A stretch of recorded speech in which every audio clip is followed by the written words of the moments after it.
Dans l'une de ces parcelles, Seyni Diao prépare du fumier pour ses pieds de banane. On crosse la terre d'abord, après on met des pailles, après on enterre.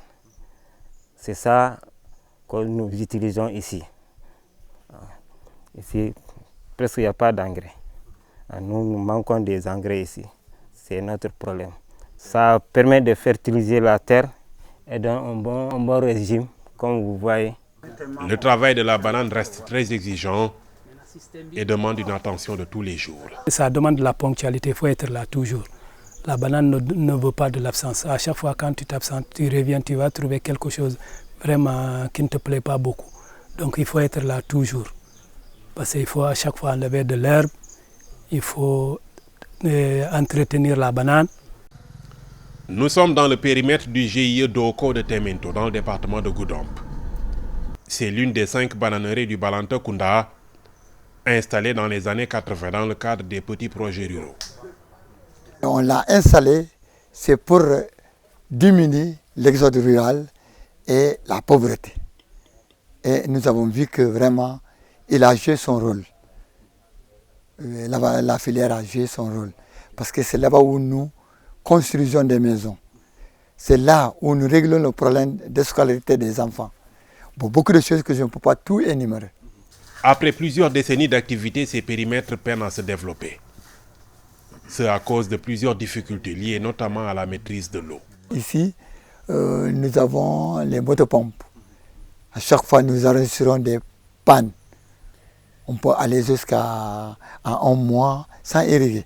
Alors que la banane aime beaucoup d'eau. Un formateur nous disait que un pied de banane a besoin de 60 litres d'eau par jour. Malheureusement, nous, ici, on ne peut pas arriver là, compte tenu de la vétusté de machines. Ici, les pieds sont caractérisés par leur hauteur, ce qui les expose aux intempéries. Vous avez vu, nos plantes là, c'est de grandes bananes. Quand il y a le vent, ça dure. On voit vraiment si on pouvait nous aider à changer les plantes. Il faut essayer de changer petit à petit le matériel végétal, jusqu'à avoir un bon matériel végétal qui s'adapte aux conditions du milieu, surtout la climatologie, voilà, au niveau des vents. Parce qu'on ne peut pas avoir des brisants un peu partout. La léthargie a causé le départ de plusieurs producteurs dans les différents périmètres. À Sibana, le GIE Badjifale, qui a perdu une bonne partie de ses membres, croule sous le poids des dettes. Les membres qui sont restés ne peuvent pas couvrir les 13 millions, en fait, 7 200 000 par an. C'est pourquoi le prêt est venu à terme de son échéance le 20 juillet passé.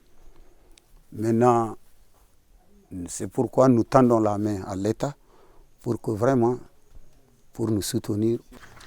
La mesure de suspension des importations de bananes prise cette année par l'État a été bien accueillie. Mais pour les acteurs, seul un accompagnement avec la maîtrise de l'eau et une bonne disponibilité des intrants peut permettre de développer la filière. Le défaut en est que si l'État nous soutient, comme je l'ai tantôt dit, vraiment je sais que vraiment ça va marcher. Parce que nous avons un problème d'engrais. Cette année, nous n'avons que 10 tonnes d'engrais dit divin. Ça permet d'être presque avec 2 tonnes. Mais l'urée, nous n'avons pas eu. Pour on permettre comme ça 2 tonnes, ça ne peut pas couvrir la demande en intrants pour les permettre. Donc, il y a des choses aussi il faut que l'État nous soutienne avec des pesticides. Il faut traiter la banane. Quand on vous demande de nourrir le Sénégal en banane, vous allez fournir le maximum d'efforts. Mais il faut que l'État les appuie. C'est tout comme ici. Les conditions qui vont leur permettre d'augmenter la production de bananes. Les périmètres de Goudomp sont regroupés dans la coopérative des producteurs de bananes du Balanta-Kounda, qui compte aujourd'hui plus de 400 membres.